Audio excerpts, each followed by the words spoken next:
Come on.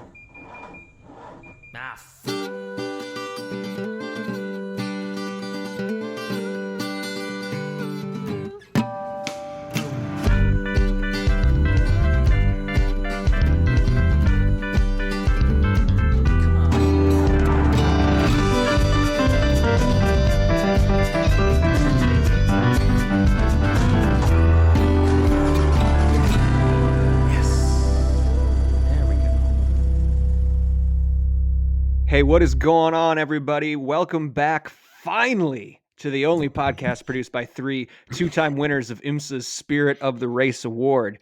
You're tuned into the Check Engine Podcast. We're hosted on Anchor.fm and streamed worldwide on all the platforms that you use to listen to your favorite shows. My name is Nick. Tristan is here with me, and for the first time in what feels like 10 years, Andrew is off assignment and back on the microphones. What's up, guys? Happy 2023. Yeah, I mean, it's like Nick never stopped. I mean, that intro was squeaky clean, flawless as always. I rehearsed for like a half hour beforehand. Really? over prepared. No, That's I didn't great. at all. I didn't at all. Oh shit! Well, he's just naturally talented. That's what that is. I was just reading it. That's all. It's like riding a bike, man. Yes, it's true. I've been gone for some time. My family and I have moved states. We've done a bunch of stuff. Bought a house. Had to redo parts of the house. I mean, it's just been life stuff, right? But none of us three sitting here are the same men that we were back when we last recorded, all three of us together, right, Nick? Yeah. So I guess we can just dive right in with what's happened since we're all together. So yeah, Andrew's moved, new state. I got married in October. Tristan was best man at that party, and he crushed the speech. We actually just got the video back, Tristan. So we did a video. Oh, Claire wanted everything documented, and he has the most unflattering picture of me I have ever seen. It is simply astonishing. I will put myself out there and put it on our Instagram account, so that you guys see it, because it's really something. It's a close crop, and it is it's amazing. That was all my wife's doing, by the way. Was it all you, or was there a little bit of the creature in you, a little bit of the spirit? Oh, it was all me. So that was there was this photo. We were doing the pictures in between ceremony and reception, and I think the request from the photographer was that like we switched places, so like all the guys got the bouquets, and I think everyone was trying to make like a duck face as the girls. So Claire got the group shot and then close cropped all the guys, and we sent it to them individually. Oh, that's great. I love it. I actually jumped when I opened the photo. I went, whoa. Oh, that's great. I can't wait to see. Unfortunately, I missed it because that was like the weekend we moved or something like that. Something weekend like after that. the two ladies moved down here, and it was like, yeah, that's right. We were in an Airbnb, and it was that was less than great times. Yeah, you missed a great party. I'm sure I did. I hear you were the star of the evening, as is appropriate for weddings. I was. I heard you rocked it out, man. I heard you were on stage. You were you were jamming. You were that was the story in and of itself. I guess we can tell here. So, so went to the band leader and thought, and I'm like, hey, I don't know how open you guys are to this. If like you would want me to come rehearse with you beforehand or whatever, but like I try to play guitar somewhat badly. Mm-hmm. I think like something like a simple rhythm, I think it'd be really cool if like we don't tell anybody and you just call me up on stage. Cause like, what's that one thing that like people are going to remember about the reception of the wedding, right? Like, and I don't want it to be like someone, bet themselves $6 they could dance in a toilet. Like I want it to be like, it's a very specific bet. Did you? It really was. Have you experienced this before? No. No. Okay. But Can always hope. I'm like, how open are you guys to that? And he's like, oh, absolutely, that's awesome. What song do you want to play? And for those who don't know, I'm more of a rock and metal head. There's not a lot of songs that I like that are really like dancing wedding songs. But there's a really good song out there by Volbeat that is it's called Lola Montez. It's not a wedding song, but it's like when Claire and I, after we got engaged, we were driving back from Michigan, sunny day. We rolled the windows down and we like blew out the speakers in the car, like singing that song. I'm like, so it'd be really cool if we could play that one. And he's like, oh, we've done some Volbeat stuff before. Like, yeah, let's see if we can learn that. So a week before the wedding, he calls me and goes, hey man, we're not going to learn that song. We don't have time to learn that song. What's another one in the set list you want to play? You'd be comfortable with. So I'm like, I open the set list up and I'm going through. I'm like, okay. I'm a car guy. I have a car podcast. We're starting a new part of our journey together. Life is a highway. Let's tie that bow and I'll just play Life is a Highway with you guys. And he goes, awesome, sweet. We'll see you there. You know, like we're ready. Like, you know, rehearsal, just come up, you can grab my guitar and we're good. I'm like, sweet. Okay, cool. And I hang up the phone. I'm like, not once have I even thought about ever trying to learn that song. Now I have 5 days to get it to a point where I feel like I can play it in front of 200 people. So I crash coursed it. And then if you listen, like they play the Rascal Flatts version. Sure. Which is the more popular version, not the original version. Right. But if you listen to that song in the recording, it just fades out. Like the volume fades out, but the song doesn't really end. So like morning of the wedding, I realized that and I'm like, shit, how do they actually end it live? So I text the band leader. I'm like, how do you end this song live? And he goes, it's real easy. We slow down the last 3 chords and we end on C minor. And I'm like, cool. Yeah. Mm-hmm. I'm like, cool. Okay, thanks. And then I think to myself, I don't know music theory. I don't know what the fuck he means by C minor. Like I'm learning I'm learning off of tabs. Like I'm not learning off of reading sheet music. So, crap. But yeah, I guess it went okay. People told me I did good. I was listening. I'm sure it was great.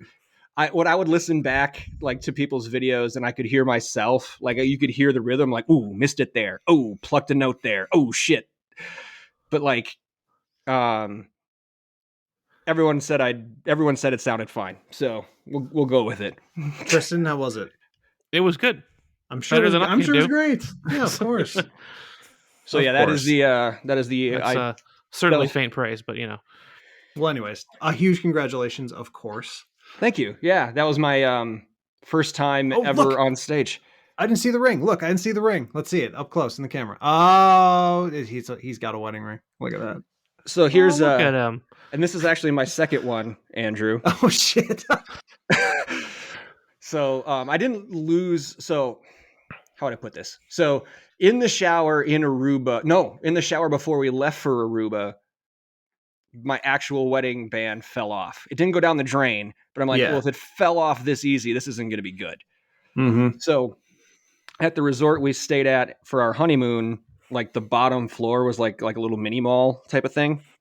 And there was a sterling silver place.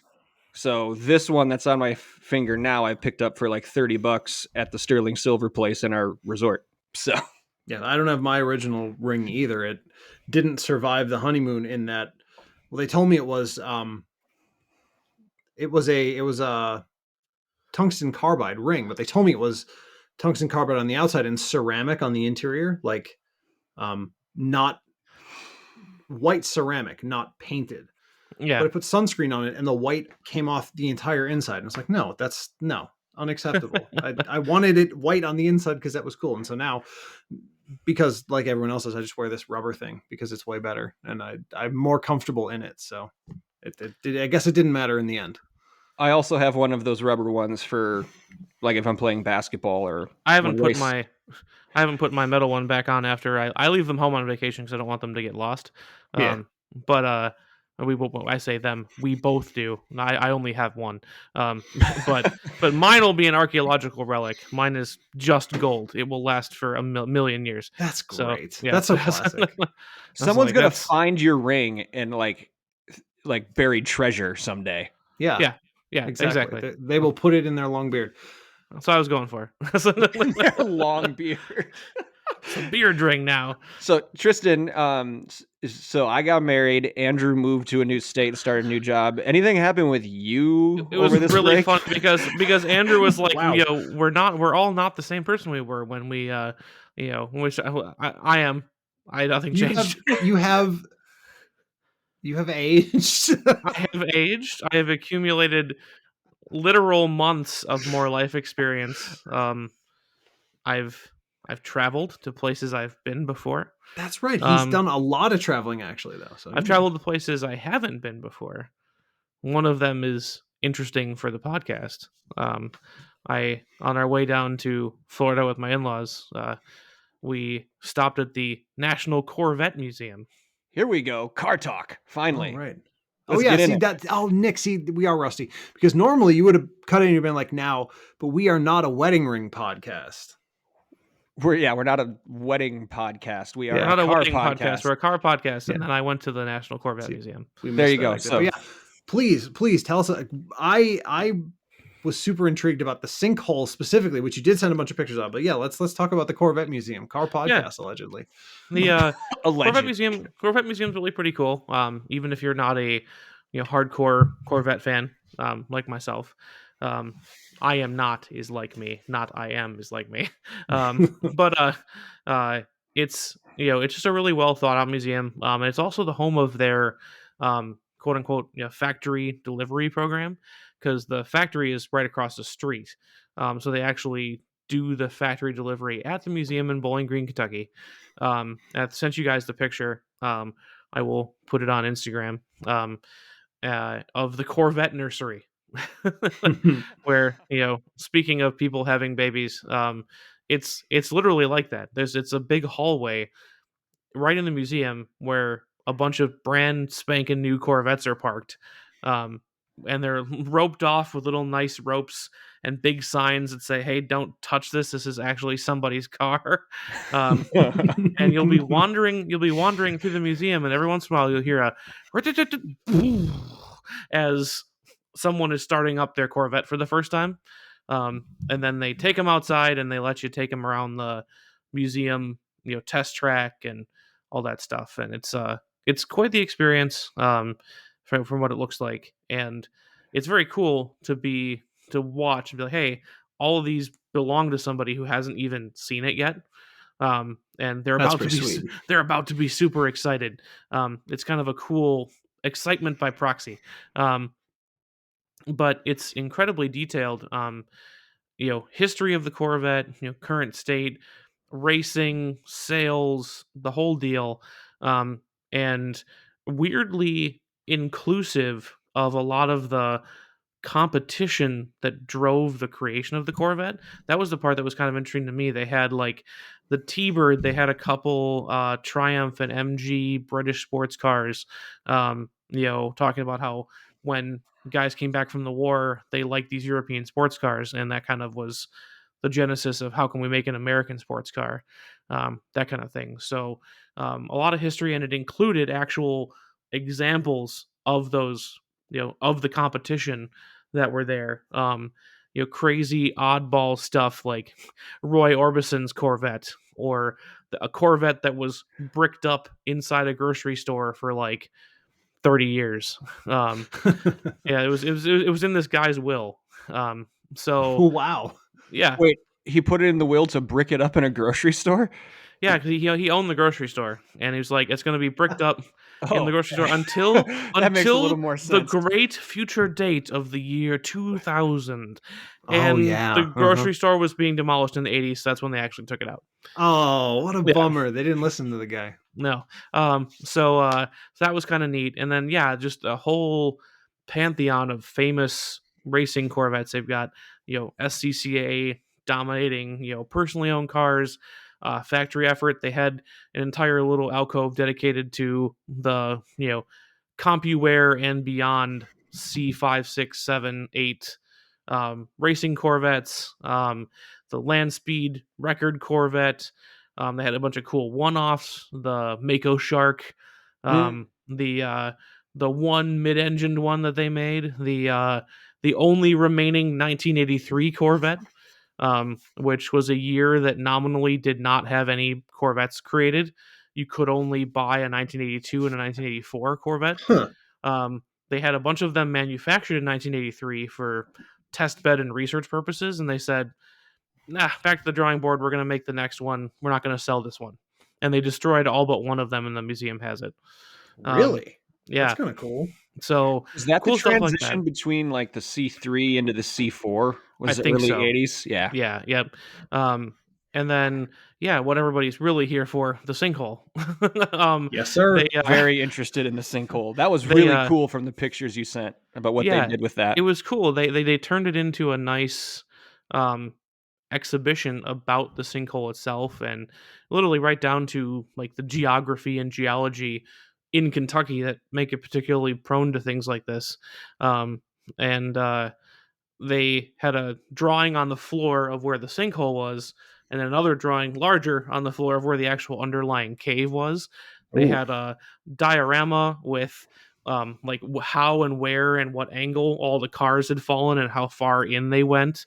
And they pulled all the cars out, and the ones, I think there's two that they couldn't restore fully. One was partially restored, and one was just left as is. Like, that's totaled. We can't fix that. Yeah. And they left it with the dirt on it, the rocks on it, the like lifting straps were still in place. That's a baller move. They dug it out of the hole and just put it back where it was and left it that way. And it was the 1.5 Corvette. Oh, a millionth and a half. Yes, 1.5 millionth Corvette. Wow. So how far down did the farthest one actually fall? I'd have to look it up, but I'll put that on the Instagram post about it. But it was a long way down. Like when you're looking at the length of these model cars to scale, it's like the bottom one was here and the top of the lip was like here. It went down a long way. It was apparently quite the 20-30 feet. Yeah, quite the engineering feat to get them all out of there, actually. So, because they wanted to try to minimize damage. If they were just going to hook them up and yank them out and they don't really care, it's a different story. But they were trying to very carefully pull them out without damaging them anymore. And then all along the inside of that Sky Dome building, they've got basically legends from Corvette history, famous drivers, engineers, heads of GM that pushed the racing program, that pushed the Corvette program, all that kind of stuff. And it's literally just walls of people who were important to the history of the Corvette. And it was super cool. Like I said, it's not like, for me, there are things that are no brainers. Like, take me to the Audi Museum. Of course I'm going to have a great time. But this was a very worthy stop, and you can really get a pretty good experience of it in under 2 hours. So if you're on a road trip, it's literally visible from the interstate in Bowling Green. Just get off and stop. It's worth it. So that's nice. Amazing. I think I went there. I'll have to check with my parents. I feel like when I was really little, like probably, like I obviously don't remember it if I have to ask. Yeah. But can you imagine like the guy who discovered the sinkhole? Like, did it happen like in the morning? Like, yeah, overnight, or like you're like the janitor coming in, unlocking the doors, and there's a giant hole in the middle. Yeah. Of the... Yeah, and like I can just imagine he opens that room and it's like, where's the floor? Like, I like to think in the early morning hours, some random IT or security guy got a phone ping from their camera system, because their security cam footage of it happening, right? Yeah, motion detected in Sky Dome. Maybe he'd had a couple, looks at the video, just puts his phone back down, like, nah, it didn't actually happen. Then goes into work the next day. I thought I dreamed that. Or even better and much more IT. That's a problem for tomorrow. Yeah, exactly. I'm done for the day. Would you look at that? Puts it back down. Yep. I'm just thinking if there was like that first guy who opened the door, oh, now they're gonna think I did it. They're gonna think I did it. Door opens, head goes in, head goes back out, door closes again. Nope. There could have been 5 or 10 people who pretended they didn't see. What? In which room? No. What? No. A sinkhole? You know how crazy you sound. What are the odds of that? Come on, sinkhole. A cave in Kentucky? Are you some kind of moron? Oh, Mammoth Cave. Never mind. That's pretty low on my list of things I want to deal with while I'm just sitting at home. I don't want to be thinking about the possibility of being swallowed into the earth. It's waiting for you. Could happen to any. The piece of the grave? Could happen to any of us. I guess that's true. Someday the earth could swallow you up and eat you. And it doesn't have to tell you when or why. It's just sorry. We're not an existential dread podcast. Maybe we are. Speaking of existential dread, I had a large amount of mine lifted off my body on what was it? Like I think it was about January 15th when one went around, like I want to say it was in the middle of the afternoon, maybe it was late morning. Twitter just disabled all API. Yeah. So I don't actually use Twitter, thank God, because it's functionally a pointless app. I used Twitterific, which is an API interpreter, right? So I could see. I use TweetDeck. So I could do something simple like view tweets in order, not have to view an ad after every other tweet, sort through things in chronological order if I wanted to do that, the way you would use an app like Twitter. And they just flipped that switch, said, nope, fuck you. And Twitterific closed, I want to say a week later. They just said, okay, fine. We're not doing it anymore. And then I'd already deleted the app. I was like, yep, I'm not using Twitter, only if there's an API. And I guess they may allow some level of API usage now, more than a month later. There's no real clarity on it. It's just for posting. So like if you want to host an app that allows people to post to their Twitter accounts, you can do that. But that's just like the Fediverse, which doesn't require the API because you can just push downstream, right? Wait, we shouldn't talk about this. Anyways, we're not a tech podcast. We're not a tech podcast. However, the reason we bring it up is because of old Uncle Elon. However, there's a transition in there somewhere. In light of the death of Twitter for Andrew specifically, are we going to start a Mastodon account in its place? I mean, maybe we should talk about that because I'm not against it. If there's other car stuff on there, I mean, maybe that would be part of the adventure, right? Maybe that's discovering, and we're in the ground floor of that community. I was gonna say, what if we're the first ones? We'll be very lonely, but very, very lonely. Lonely. I was going to say alone and end up saying lonely. We'll be very lonely. You know what? Yeah, let's talk about that. I think that might kind of be a fun idea. Who knows what we might find? Sure. What the hell? What could possibly go wrong? Well, I mean, genuinely nothing. Yeah, genuinely nothing. Or ultimately, worst case scenario is we find nothing and we get no engagement. But that's up to you guys who are listening, right? So that's true. Or it is finally revealed that all the Fediverse is a giant honeypot for the FBI, much like all these other alternative social medias have been. But anyways. At least it's been around for a while. That's true. Yeah, we still talk about cars. Pop-up. Yeah, the transition was in fact to Elon and Tesla, simply because there are a shocking amount of Teslas here, which I did not expect. They're everywhere. It's all that cheap wind power. Mm-hmm. It might be true. There's a ton of like superchargers and infrastructure that doesn't exist back there, and I don't know. It's just a little bit odd. Also, I've noticed that everyone who this maybe sounds unkind, but everyone I've encountered who has a Tesla here has a problem with it. Like, I don't think that's unkind. I think that's just how it's been going for Tesla. Fairly nowadays. Common. Yeah, might be it. I mean, I met a couple people who have the wheel problem on the Model 3 where, by the way, I don't understand why Tesla is just saying, yeah, continue to drive on the tires. They'll get fixed at some point. They have a problem with tire bulging, where if the tires are inflated to the proper pressure, They bulge out. You can get a little air pocket that's clearly just going to explode when you're driving on the freeway and instantly kill you. But whatever. Someone with a Model S had like the top light, the third brake light, high mount light wasn't working. And just like random stuff. And then by contrast, not only are there a lot of Teslas, there's also more electric cars in general. So a couple of people I've met driving ID4s, no problem there. A couple of Ioniq 5s, no problems there. But one man's experience, I don't know shit. I don't drive an electric car.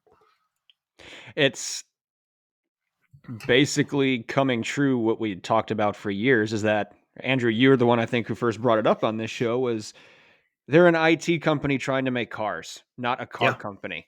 And when the car companies, now we'll give them credit for making it trendy and cool and kind of pushing that narrative along. But once the actual car companies got around to doing their own, they're going to blow Tesla out of the water because they know how to make a fucking car. They've been doing it for hundreds of years. To go down the electric road just a little bit farther. Sure. I'm growing concerned. Maybe this is going to come across as conspiracy theorist. You guys tell me. I'm growing concerned about how little consumers seem to care about the issues attendant to cars that have over-the-air updates. Not just the obvious stuff. Yeah. No. Not just the whole meme about BMW not selling you the entire car, but making sure that you can't drive it. That's obviously true. That's a huge problem. I'm more concerned about specifically the road that California seems really, really destined to drive themselves down, which could only be problematic, right? California doesn't have the greatest power grid. Nope. And this isn't, I'm not making the argument of, electric power is all coal fired anyway. Okay, maybe, but also, it is proven now that if you buy a newer electric car, there is now enough market where the carbon offset is still in your favor if you buy the electric car. Okay, great, fine. It's more green than a regular car. However, California also banned the sale of gas cars by 2035, something like that. That might be too late. I think you're about right. Which is problematic because it implies that more people want to buy or need to buy electric cars and stress the power grid.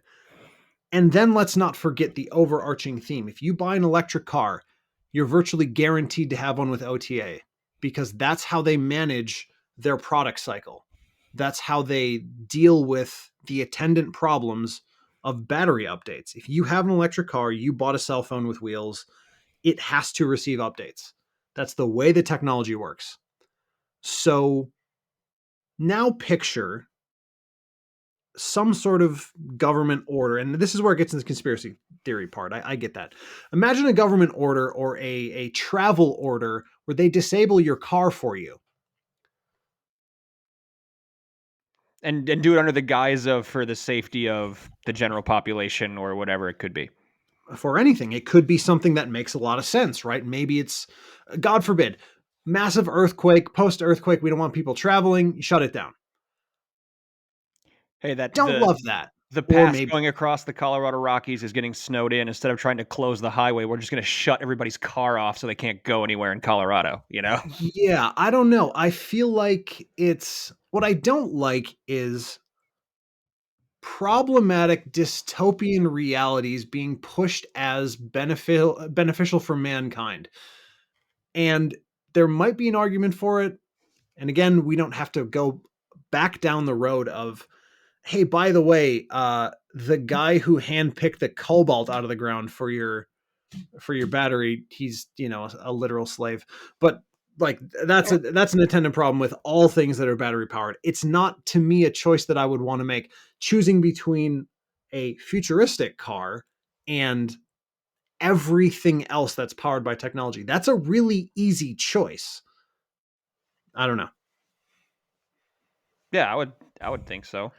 Tristan? It's one of those things that to me right now is possible, but just a little bit too far, too much too far for me to worry about if I were to buy a car like this time around. And Sure. like now, could I see that happening? Maybe, but I think we'd have to have a lot more, as much as whoever wants to argue which way we're going in this country with the government interfering with people, whether that's, hey, it needs to happen more, or it's not happening enough, or it's too much, or whatever. I'm not going to have any of those discussions. I don't care. But you know, but you'd have to definitely get further down the road to something like China, Russia, where your populace is much more comfortable with accepting that kind of government intervention.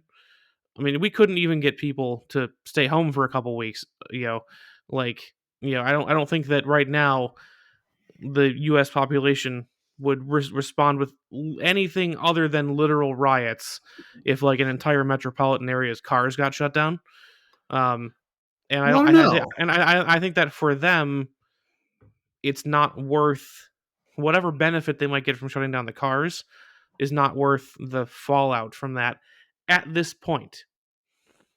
I don't know, but think about it in the other direction, right? Maybe it's something like, let's take a totally bizarre extreme case.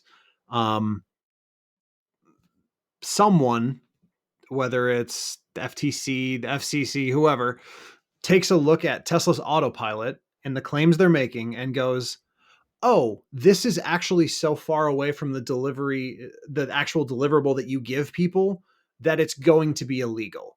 You can't do this anymore. And they have to disable that for all their cars. I mean, it could be something like that. They could do that instantly.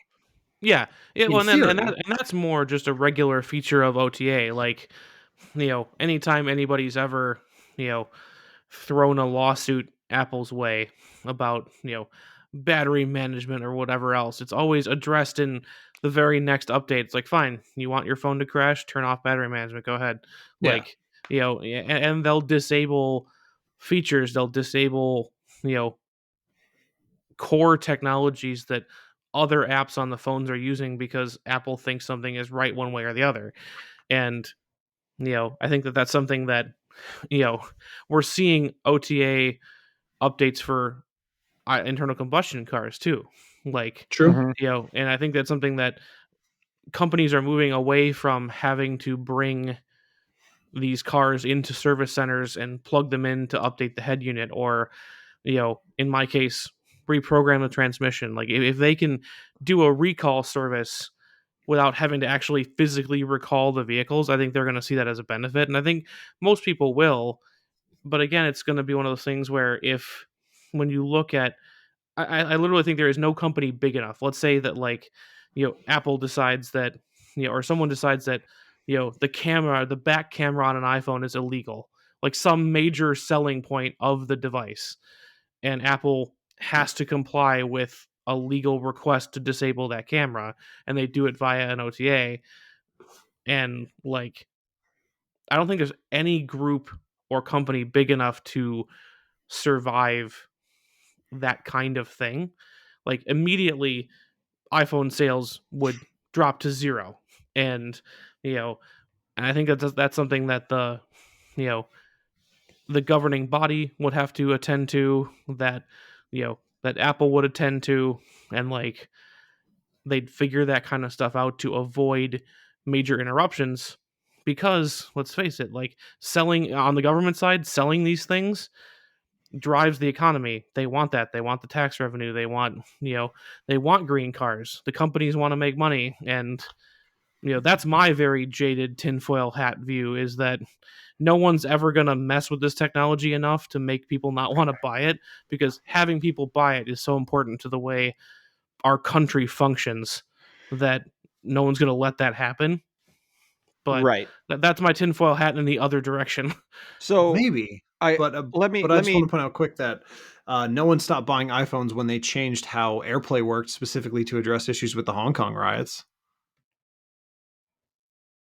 Well, yeah, but that's not AirDrop, and that's Yeah, not sorry, yeah, AirDrop. and it's not disabling a feature entirely. But still, It doesn't. It just doesn't stay. It doesn't stay at a certain setting permanently. yeah, That's different. That's different than you can't turn that setting on at all. Actually, wait, that feature's gone. It's not the same. yeah, That's it's more a of step. social. That's social commentary about, hey, do I agree with you caving to, you know, to a government? That's not, hey, I can't use this entire thing on my phone anymore. I guess that's fair.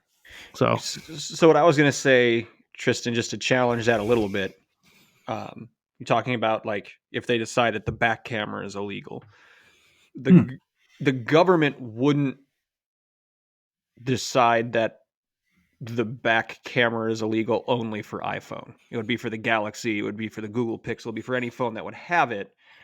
So like let's like translate it to like autopilot that Tesla has. I think GM calls it Super Cruise, right? Yep. Like you're not just gonna shut off Teslas.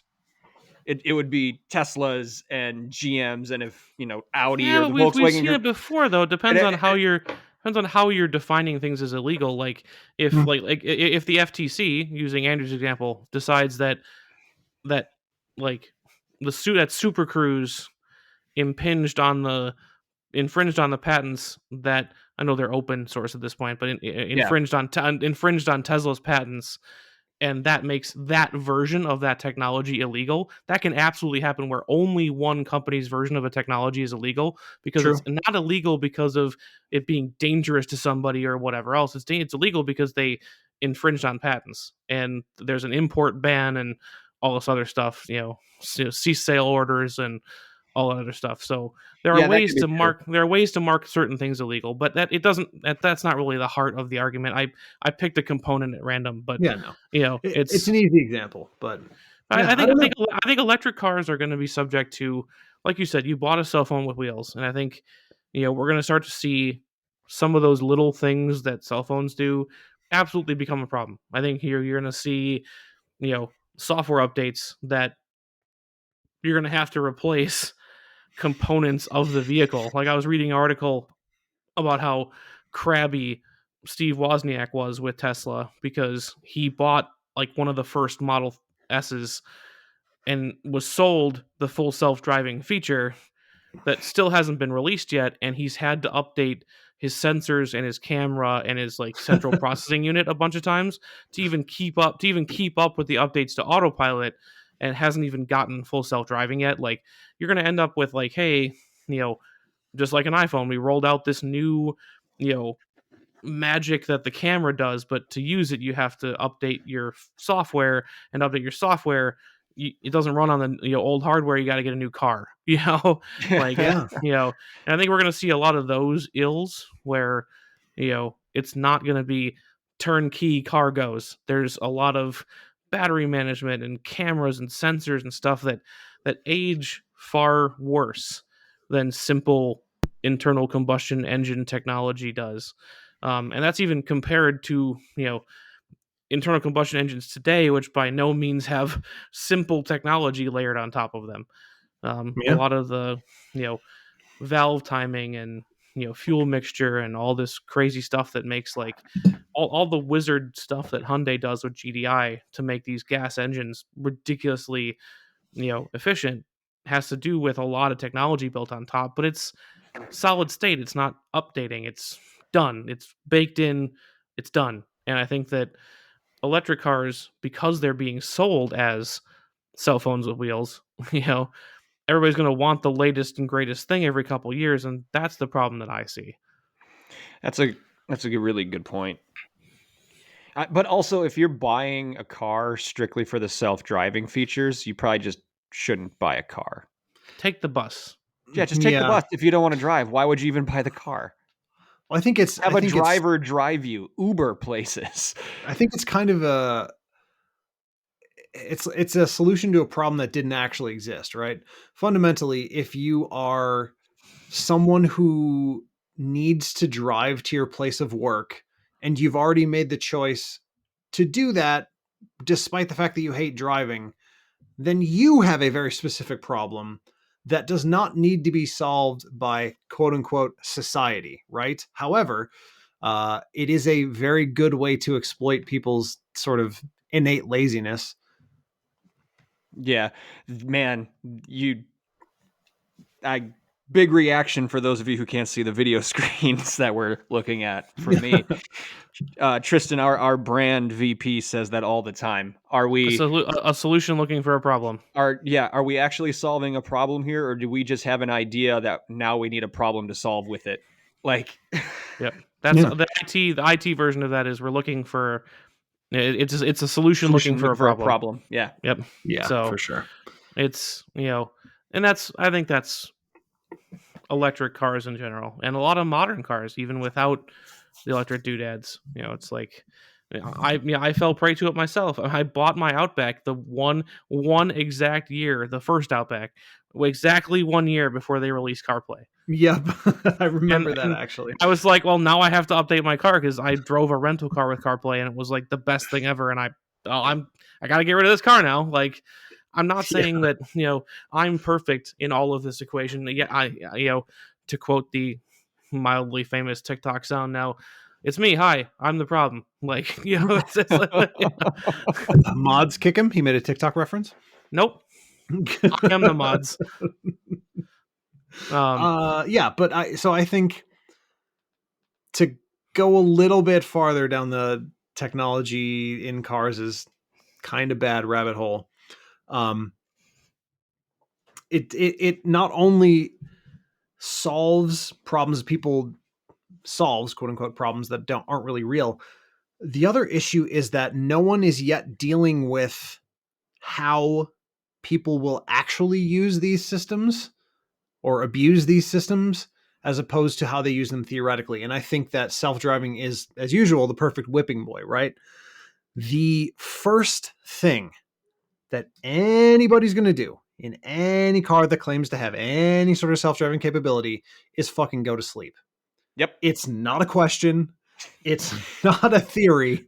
This is what will happen. The only counterpoint to that is things that they don't already do in cars that don't have self-driving. Yes, sorry, to clarify. Because for me, if we came out with actual self-driving cars, I would definitely be using my phone more than I already do, which is not very much, but I do it. I have never fallen asleep in a car and will never, even if it's self-driving. Even as a passenger, Tristan, you've never fallen asleep in a car? Not as a driver, as the passenger. Yeah, as the passenger, it's actually pretty rare. I'm too engaged. But anyway, that's funny though, because you can sleep anywhere at any time. I can, but I choose not to in the car. That's some willpower. You have that much self-control. Yeah. Well, really, you've never driven for longer than you should have on a road trip, or been driving home late and you're like, well, I'm getting drowsy, I've definitely done that. Oh yeah.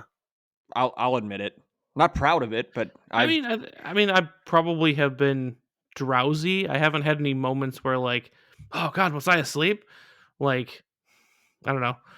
I'm like, I'm getting tired. I should be home now. Is about as far as I've gotten. I've definitely done the heavy nod.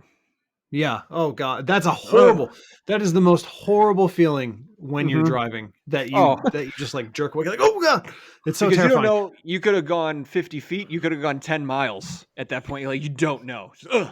Yeah, it's really scary. Yeah, I think it's my family's penchant for professional over-the-road trucking levels of driving. That's true. You do have a talent for it. No man can deny. Well, you've also gone beyond professional trucking because now they require them to stop at 8 hours. That's true. Per law. That's true. I put in 12 hours on Saturday and another 8 on yesterday on Sunday. So, ugh. All right, enough about that.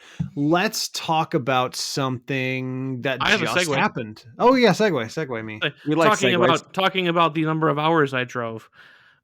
Those hours were in a rental car. Oh, beautiful. Rental car review. I have our first post-return rental car review of the 2022 Corolla LE. Wow, fancy. What does LE stand for? Does anybody know? La extras. La extras. I mean, I was Long gonna edition.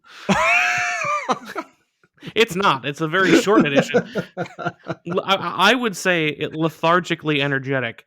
And Does it have the there's your Toyota gas pedal episode where it's title. very excited for the first 5 degrees and then nothing happens the rest of the way? Except noise. So it's very energetic, but also or lethargically enthusiastic. Yeah, there you go. Even better. Because it is. We've made this comment about other cars. It is certainly a car. It is a lot of it can probably be blamed on the tires. Okay. They're probably high energy gas mileage tires from the factory, but oh my god, that cabin was like a small aircraft. It was so loud I felt like I needed headphones. Like you had to turn the stereo up to like 60-70% to like hear anything. It was very loud. Oof. That's unusual for a Toyota, actually. No, they're usually that's surprising. reasonable on that. Yeah, and I think the Corolla is kind of like when we were talking about how good like Hyundai was getting, but our caveat was always except the accent. Like, yeah, I think that's the same. That at least the low end Corollas, the rental car fleet Corollas, are the exception to the Toyota rule. Empty with just me in it when I was returning it last night. The power output is actually decent, but if you put 2 people and a few suitcases in it, it takes a while to get to 70 miles an hour. So I think it's underpowered, it's shifty, and it's noisy. So it's an economy car. Sure. Obviously, it's bolted together well. There were no rattles or loose things or whatever. A, because it's a rental car, it's pretty new, and B, it's Toyota, they can't help themselves. But I will say the one weird shining light that was unexpected in a car of this size is how much crap we could put in it. Really? My in-laws flew down to Florida, and we managed to pick up them and their 2 quite large suitcases. So it was 4 full-size adults and their luggage for a week vacation, all in the trunk. All the luggage in the trunk. They were not in the trunk. They were in the back seat, but it fit my my father-in-law has significant stature. He is a tall and large man, and he fit in the back seat. Can confirm. So that he's tall and large, not that he fit in the back seat. I wasn't that he fit in the back seat. But like it was kind of a struggle. Oh, hold on, let me just okay. And then once he got in, though, he was fine. Like it's low to the ground and it's got a small door. Even I struggle on things like that. But he fit in the back seat just fine. And like we offered him the front. Hey, you want to sit in the front? No, I'll sit in the back. And totally fine. Fit all their luggage.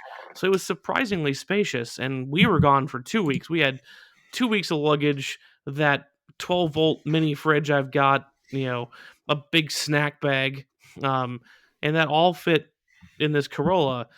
And then my in-laws added this giant Disney toy castle for us to bring home. And I looked at my mother-in-law, I was like, oh, I hope I got a big enough car for that. I don't know. And we were just slightly more careful in packing on the way home, and everything fit. Everything fit. Nice. And so it is surprisingly capacious for something that small. Big word, dude. Jeez. Capacious. It's a good word. Full of capacity. Mm-hmm. And then the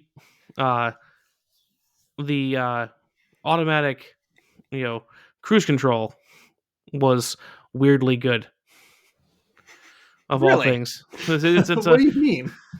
Like normally that kind of thing is like easily bullied and it doesn't respond to changes very well. It's kind of sluggish. Gotcha. And like it was pretty crisp. When you're putting in that many miles, you rely on the cruise control, whether it's good or not.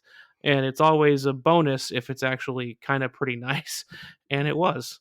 So 2 unexpected positives, but But yeah, if you're paying a premium for that Toyota quality, because like you said, Andrew, it's surprising that it would be noisy and rough and loud. Maybe don't. You can get away with an accent or an Elantra or whatever else for a few less dollars, because you're not going to get the Toyota you expect, but it got a hell of a miles per tank full of stuff, and it got us there and back safely through relatively inclement weather in the upper Midwest on our way out of town. And yeah, I can't complain about it, but my review is a few things that it shouldn't happen in a Toyota, but all in all, it's actually a pretty good car. Nice. All right, there you go. I forgot. I actually have a rental car review too. A Hey. weird one, an odd one. Real quick, Andrew, before you get into that, I want to follow up on Tristan's road trips because Tristan's road trips are the best of the road trips. So I want to know what crazy things happened on his way down or back from Florida. What did you see burned down? Who did you see die in an accident? What kind of explosions could be seen from space? We did on our way out of Wisconsin. There you go. We drove past on the far side of the road a pileup that actually made the news. Hey, it's one of those where you drive by it and it takes miles. Oh god, you're like, wow, there's another car. Like, it went across the Wisconsin border on one end. On one end of the wreck, the Wisconsin state troopers were running things, and on the other end, the Illinois state troopers were like closing the freeway. Wow. So like they involved law enforcement from multiple states. So it was a pretty big one. But we did not see it happen. It didn't happen right in front of me. We drove past it, and this time, knock on wood, all was quiet. It was a relatively uneventful trip for once. Why are you knocking on wood now? You're back home. Because it could happen again. I don't want to have any more excitement, Nick. It makes for great podcast fodder, but people die when I go on road trips, man. That is you know what? That is just a, you know what? That's just a burden you may have to bear for the sake of the show. I'd rather not. When you leave the house, people die. Yeah, planes start falling out of the sky. Yeah, but it makes for a great podcast. So, written by M. Night Shyamalan. Shyamalan. Oh yes, what was it? Andrew, your rental car review. My rental car review. I guess it was probably like a 2022 Ford F650 27-foot U-Haul. Oh. Okay. The review is this. You should not be allowed to drive that fucking thing. Under no circumstances should that be legally allowed for someone to just walk up to a U-Haul, give them like $100, and then drive that shit across the. That is so irresponsible. I mean, U-Haul's built a really big business off of being, I guess, irresponsible. Then I know, but there's a limit, right? So there's a distinct difference between the 20-foot and the 27-foot, and you wouldn't necessarily think so. It's about the payload is so much higher in the, well, it's also the chassis and everything. Like that 27-foot truck is irresponsibly hard to drive because it's just long enough where, I mean, obviously, Nick, you know very well, driving with a trailer versus driving in a regular long car, right? Right. If you've done it enough, you have to make a mental switch in how you drive around every corner, down every straight, every lane change, everything. And so I've not a ton of experience, but before I got laid off from the county, I was already doing practice for my CDL. So like I have a little bit of training doing trailering stuff and big trucks. And even I was like, God damn, this shit is long and slow and heavy. And that's what she said. Yeah, slow, definitely.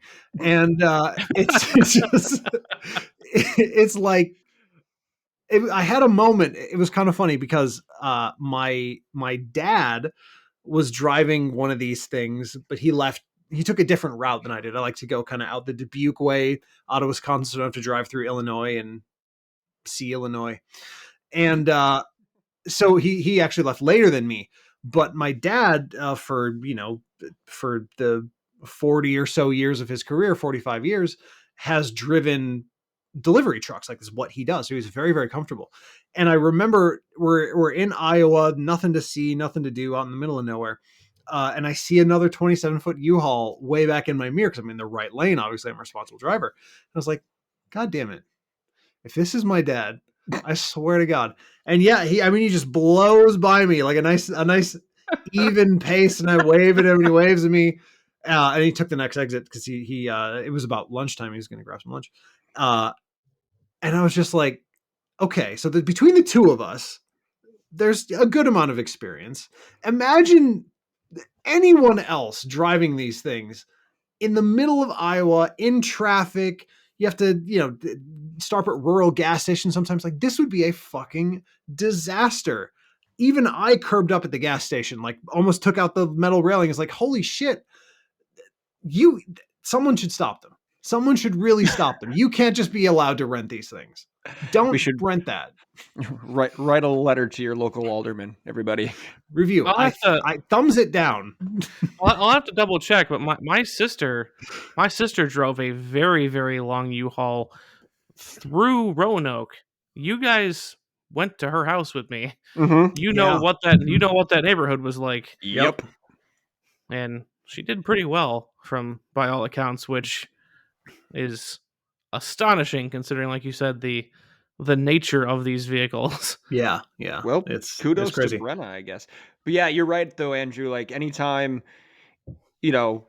like, our karting schedule just came out. So May 7th, first one. So like when we end of April, we go out to shake things down. It's the first time I'm towing in 6 months. Like, there's that mental reset. Like, wait, I can't turn right away. I got to go give it a 1 or 2 count and then hook it. And like, if I got to change lanes or whatever, like, oh, it's not just my vehicle. There's essentially, I got to make sure I'm clear for 2 vehicles. And it's just like, you just got every time I take the pop-up out, I have to remember that, because I don't take it out enough. Yes, 28-foot box truck. I double checked. I texted 28-foot box truck U-Haul. Yeah. So by the way, bigger ones are coming. I want to say the only reason I know this is because we, after the debacle of getting everything down there, I mean, everything was fine. We didn't crash or anything. We decided to get a moving company to put it all in the area of our house because that just seemed easier. And it was get a moving company, be an adult.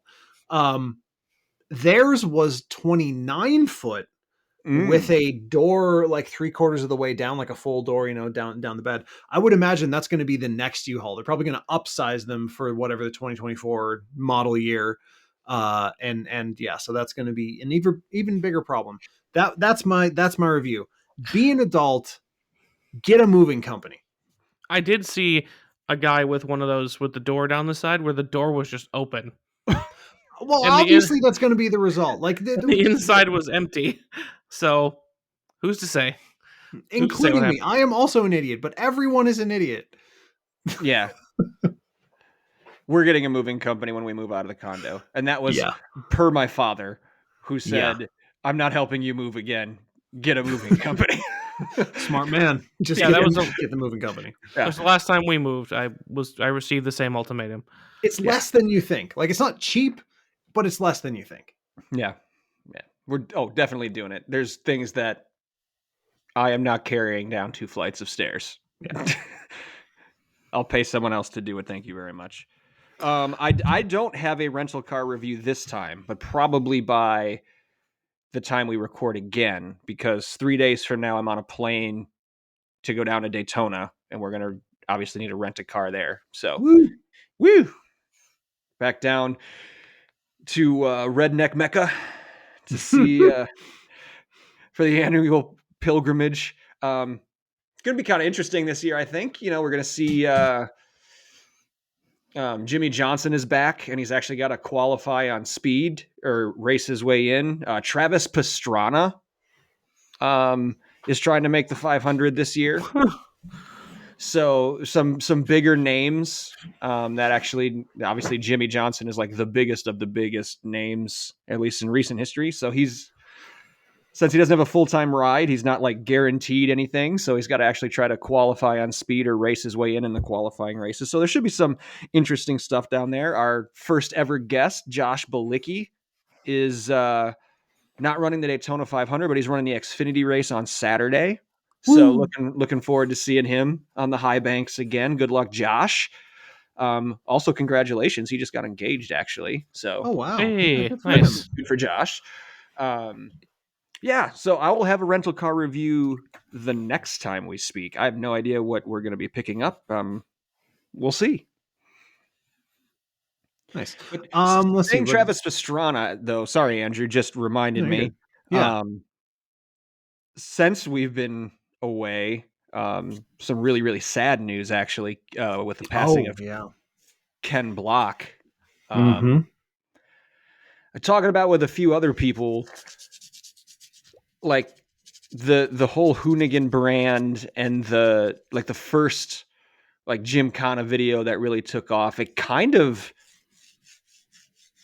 in its own way, made car culture cool again, because Totally agree. it was kind of in a dark age, and where, I mean, I would say, performance cars and car culture is still kind of a niche thing overall, but it was like few and far between that you would like run into a car guy or a car girl, especially like in our age range.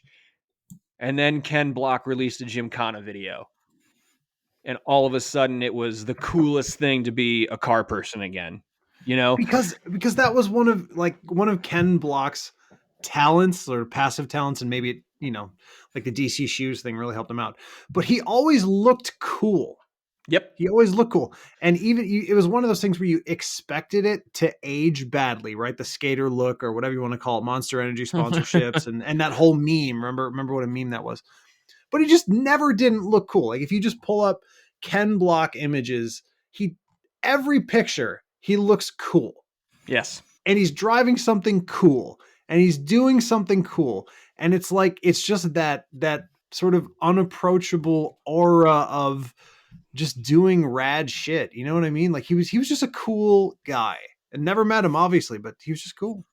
Yeah, he was. I did meet him once when he was still driving for Subaru, and I was out in Vegas. I think I told you guys that they Subaru rented out the indoor karting place I worked at in college for like a dealership event. So Pastrana was there, Tanner Faust was there, and Ken Block was there, and they were like in their driving suits, and you can race against these guys. You top salesman. It Ken was. He didn't seem approachable, but at first when I was like younger, I thought it was because he was just kind of standoffish and an a-hole, but it more, as you learned more about him and you hear people talk about him, and like over the years since then, it was just because he was actually like a painfully shy person.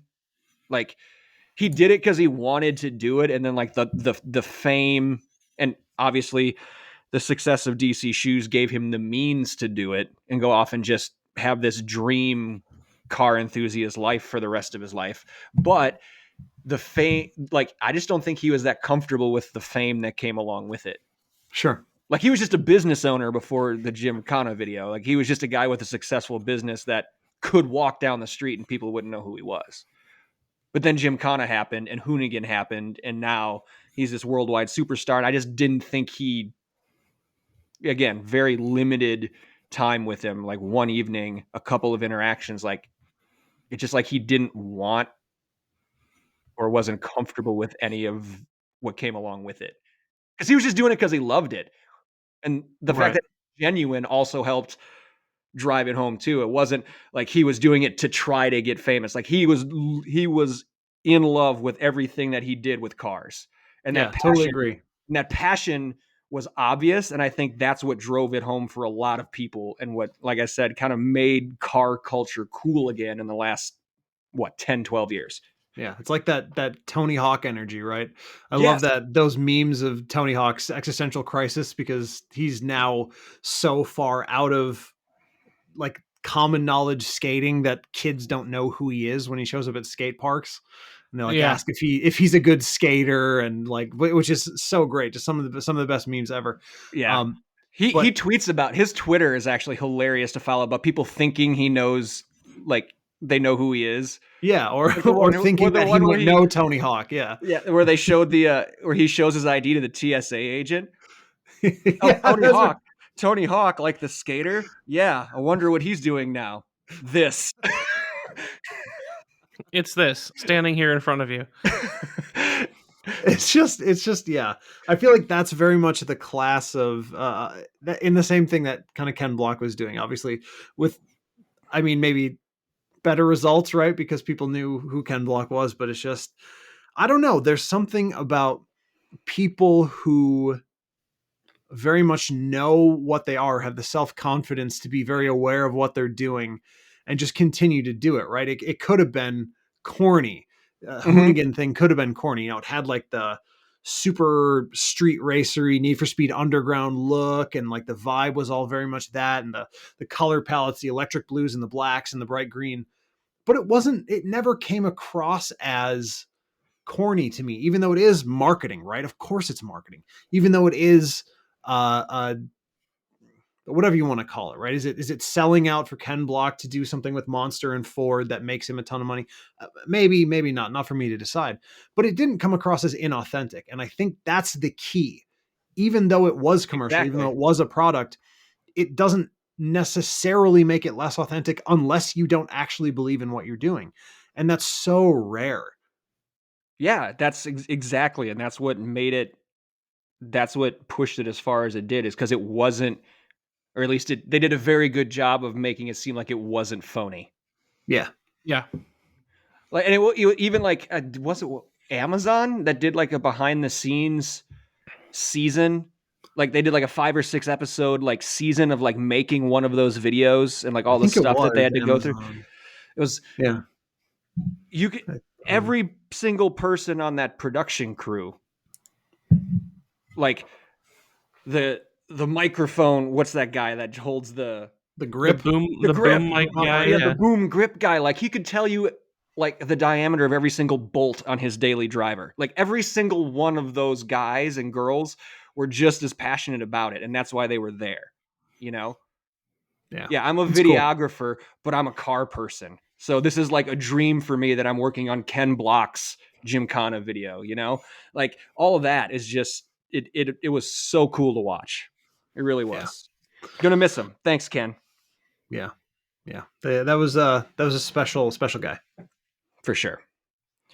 Sorry, I just feel like we needed to, that was one of the bigger pieces of car news since we've been gone. We at least had to touch on it.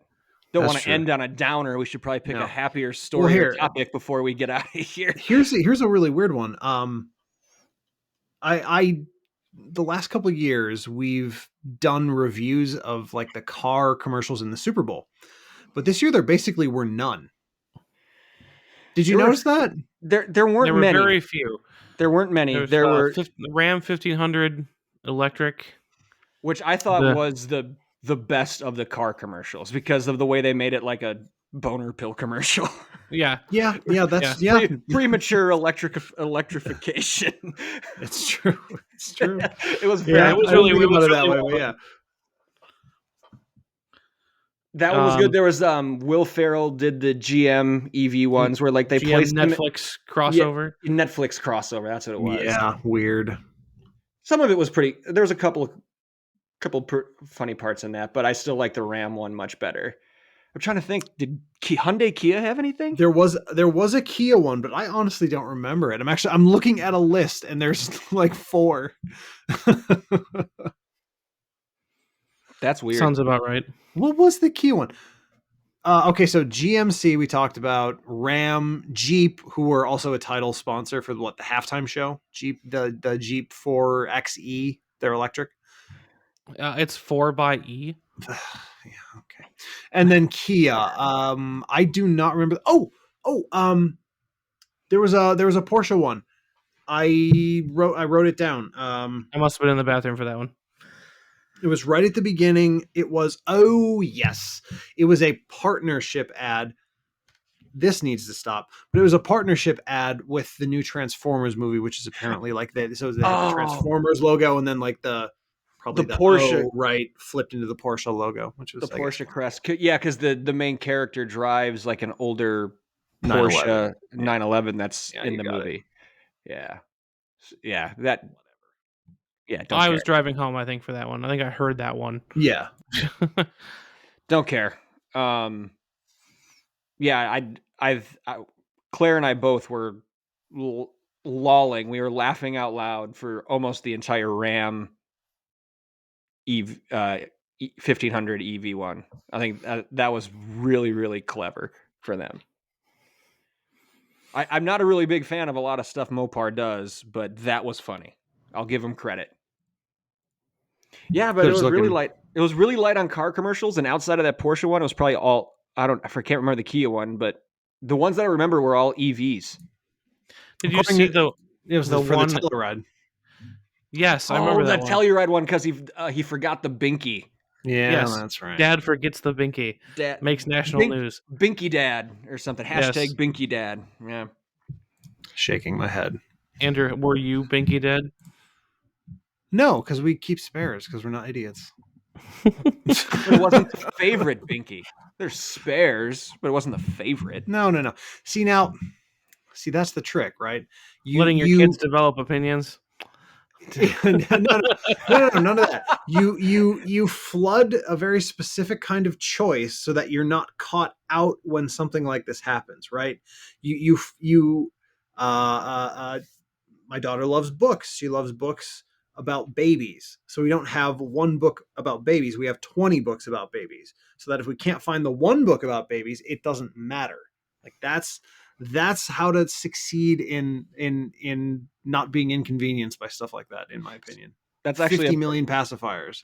You have to get a dedicated vehicle for binky retrieval, according to Hyundai. Correct. Yes. There was that anti-full self-driving commercial. You guys see that one? I don't think I did. That's interesting. What was that one?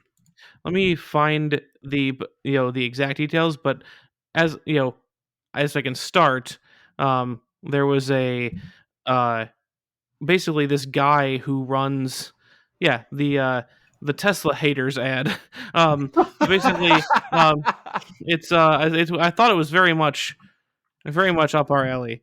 But the Why do Dawn, I not remember this? It's the Dawn Project, who's basically his whole thing is talk about tinfoil hat. Like the Dawn Foundation is like protecting people from computers. Meanwhile, he's the CEO of Green Hill Software, but whatever. Well, listen, I mean, it builds operating systems for embedded safety and security systems, as well as its own automated driving systems. So there's no reason he'd want to trash full self-driving. Right. But basically, they took out a full-page ad in the New York Times, claiming that Tesla's full self-driving has a critical malfunction every 8 minutes. I mean, probably. And then, basically, they aired a commercial showing the Model 3 striking 4 different child-sized mannequins. That got them a cease and desist letter. Awesome. Over the summer. But the Super Bowl ad was a big takedown of, full self-driving. So it was interesting. It's interesting to watch. Basically asserts that it was, deceptive marketing and woefully inept engineering. It's endangering the public, and calls on the NHTSA and Department of Motor Vehicles to turn off full self-driving. We were talking about until all safety defects are fixed. Have the government turn off that feature. Just what we were talking about. So this was more like full circle. This was more like an ad council or a PSA, not like a funny, entertaining ad. No, this was like, watch Tesla murders children. That's interesting. It was a strong take. Strong take. I feel like I would have remembered that. I'm kind of disappointed in myself. Yeah, I'm disappointed in myself as well. Yeah, I don't even. Yeah. Well, he's not wrong. I was gonna say we could have claimed it if we would have remembered it. Yeah, we did that. That was our ad. Yeah, right. I mean, it is what it is. I can't believe I must have been out of the room. I would have remembered that if I saw it for sure. Yeah, that's it was a very light car commercial year in Apparently, the they're Super all Bowl. spending it on EVs for whatever reason. Like that's going to help. Is that too depressing? That I genuinely think that EVs are just not going to help anything. Just make everything worse. I wouldn't say make everything worse. I would say it's not a long-term solution like people seem to claim it is. Certainly, There's got to be a current mix. state. There's got to be a mix. It's got to be. Is it an electric vehicle and something else? Like, is hydrogen going to be there? Like, it can't just be electric. Well, There's literally not enough resources on the planet for those batteries. I suppose no point in retreading this. Our views on this are very well known by this Very point. clear. Yeah. Anyway, Yeah. Is that okay for a first outing? Is that did we do okay? I think we remembered how to podcast, kind of, sort of, somewhat, right? I think so. I don't know. I think What do we do now?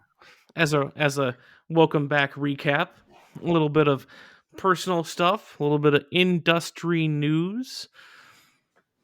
Yeah. Yeah. Oh, by the way, also here in Lincoln is the American Museum of Speed, which I'm going to have to go to. It's the fastest museum in the world, I guess. No, wait, hold on. Couldn't get on. Shouldn't have said that. I realize that sounds like a setup for a dad joke that I just made myself, but that actually is a museum that's here. That was not a lie. I didn't just do that for the joke. I believe that. I just didn't believe that the fastest museum in the world was not a dad joke. Yeah, maybe a little bit. So I'm actually looking Dad, forward to can we go to the museum? No, it's too fast. We can't catch it. Awful, just awful. So stupid. So I'm hoping to maybe even get a chance to do that soon, because there's not much else going on car-wise here right now, obviously. Right. Well, maybe that could be depending on how soon, maybe that could be part of any sort of visit we do. Yeah, absolutely. Ooh, yeah. We can make it a podcast thing. Ooh, certainly we can get it for our re-energized social media campaign. Definitely. Yes, we're going to work on that. We're going to figure that out. Yeah, so speaking of social media, you can find us on there in some locations. Like Facebook, you can go search Check Engine Podcast. You can find our page. Yeah, Nick's still doing his job. I'm still It's not my fault. They took it away. I'm not saying you're the only one. I'm not either. So, Andrew, do we not have a Twitter anymore, or is it we do have a Twitter? I mean, we can log into. It's going to be the primary way to do DMs. The problem for me is Twitter is unusable in its extant state. Like, without an API interpreter, you cannot use the app, in my opinion. So it'll stay active. We'll have the ability to do DMs, and it's just not going to be, for me, updated, because there's nothing you can do. You can't even read things in chronological order. Like, you're just at the mercy of 6 assholes who fucking work in California. The last few people who work at, I'm getting mad. They don't work there anymore. They didn't pay rent, so they work somewhere else. Right, exactly. 6 people were working in Austin. Yeah. What he meant to say was at Check Engine Pod. Pod. That. Tristan. DMs are open. Where can they find us on Instagram? Also at Check Engine Pod, and stay tuned to those previous 3 to see if Check Engine Podcast leaps feet first into the Fediverse and gets a Mastodon account. Yeah, we should do that. We should try it. Work that out. We'll see if we can do that successfully, and see if you can find us there. We will announce it everywhere else except Twitter, because they block Mastodon links. So did they really? Yes. Really? All right. Before you'll have to use code. Will be such and such on the elephant site. Before Andrew has an aneurysm. Yeah, before Andrew gets too mad. I have to say this. If goddamn Elon Musk, if he wants to kill Twitter, then kill Twitter. This death by he wants to kill Twitter. You can tell by his intent, by what he does, that he wants to kill it so bad. He hates what he did and he wants to shut the app down, but he doesn't have the balls to do it. So this, whatever, middle ground. Hate it. Shut it down. Okay. That's it. Okay, before it gets any worse. Thanks for sticking with us today, everybody. We appreciate you listening, even to that. But we don't want you just to listen. We want to interact with you. You heard the socials. Be sure also to, on whatever platform you're listening to us on, leave us a review, preferably a good one, and or hit the subscribe button. Doesn't cost you anything. You'll get notified of any new content that we put out. If you're really into what we're doing and would like to support this podcast monetarily, maybe fund a road trip down to the American Museum of Speed, you have two options for that. You can go to patreon.com/checkenginepodcast or hit the support button on our homepage at anchor.fm/checkenginepodcast.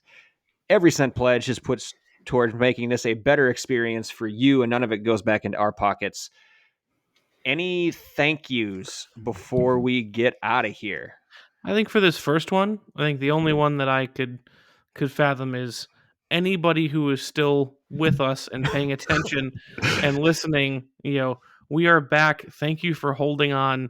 Life was insane. It's been insane for everybody, and it's only going to get insaner for the world at large. So thank you for bearing with us. That's my thank you, obviously. At least.